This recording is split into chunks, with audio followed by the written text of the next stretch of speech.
गरम पाण्यामध्ये pasta, oil आणि मीठ अंदाजानुसार टाकून ते उकळायला ठेवा. तोपर्यंत आपल्याला लागणारं साहित्य बघूया. 1 शिमला मिरची, 1 टमॅटो, 1 कांदा आणि थोडीशी कोथिंबीर. तोपर्यंत आपला पास्ता शिजला आहे की नाही बघू आणि तो गाळून घेऊया. आता आपल्याला एक कढई घ्यायची आहे. त्यामध्ये हे सर्व जे काही साहित्य घेतले ते चिरून घेतलं आहे उभं आणि त्यामध्ये अगोदर कढईत जिरं टाकायचं आहे. तेल टाकून जिरं टाकलं आणि त्यानंतर उभा चिरलेला कांदा टाकून त्यात फ्राय करून घ्यायचा आहे. तो फ्राय केल्यानंतर आपल्याला आता त्याच्यामध्ये टाकायची आहे उभी चिरलेली शिमला मिरची. तुम्हाला हवं असेल तर तुम्ही अजून भाज्या ॲड करू शकता. त्याच्यामध्ये आता शिमला मिरची टाकल्यानंतर थोडंसं परतून घ्यायचं. त्यानंतर त्यामध्ये टाकायचं आहे आपल्याला उभा चिरलेला टमॅटो. शिमला मिरची आणि टमॅटो शिजण्यासाठी जास्त वेळ लागत नाही. सो जेवढं हलवाल त्याला तेवढं ते व्यवस्थित मऊ पडेल आणि शिजून जाईल.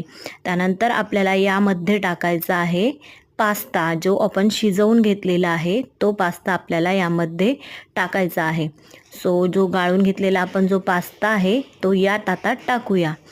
सो बघू शकता ह्या प्रकारे आपण हा शिजलेला पास्ता टाकलेला आहे आणि आपल्याला मार्केटमध्ये अशा प्रकारे पास्त्याचे रेडीमेड मसाले मिळतात. सो आपल्याला हे पास्ताचा मी स्मिथ अँड जॉन्सचा घेतलेला आहे. तुम्ही कुठलाही पास्ताचा मसाला आणू शकता आणि तो टाकायचा. स्मिथ अँड जॉन्सचा पास्ता मसाला यावर मी टाकला आहे आणि थोडं हलवायचं आहे. आता ते मिक्स करून घ्यायचं आहे कढईमध्येच. वरतूनच टाकायचं आपल्याला मसाला, तेलात टाकायचा नाही आहे.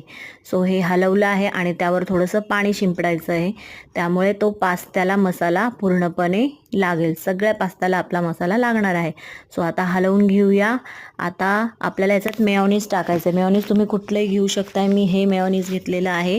तो तुमच्या आवडीनुसार यावर मेयोनीज टाकायचं आहे आणि ते पुन्हा हलवायचं आहे. आपण ऑलरेडी शिजवून घेतलेलं आहे त्यामुळे ह्याला झाकण देऊन शिजवण्याची अजिबात गरज नाही आहे.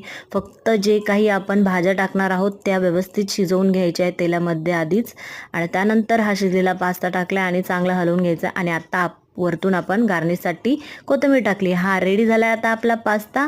हा खाण्यासाठी खूप छान लागतो. तुम्ही नक्की ट्राय करा आणि रिप्लाय कळवा. थँक्यू.